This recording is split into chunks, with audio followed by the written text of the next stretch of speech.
اسرائیل نے جولان کی پہاڑیوں کے اندر داخل ہو کر 28 میل کے علاقے پر قبضہ کر لیا ہے، جو اس سے پہلے نہیں تھا۔ اس کا مطلب یہ ہے کہ اسرائیل نے اپنی حدیں 28 میل ٹوورڈز شام بڑھا لی ہیں۔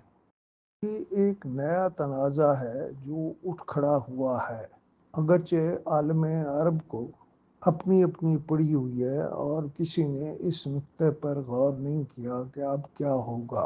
لیکن کیا ہوگا اس بارے میں ڈاکٹر اسرار نے بہت عرصہ پہلے بہت کچھ بتا دیا تھا، اور وہ آن ریکارڈ ہے۔ میں ایک الگ پروگرام میں اس پر بات کروں گا، لیکن میں سمجھتا ہوں کہ کہیں نہ کہیں ظہور امام مہدی شاید قریب ہے، شاید دجال کا معاملہ بھی کہیں آنے والا ہے۔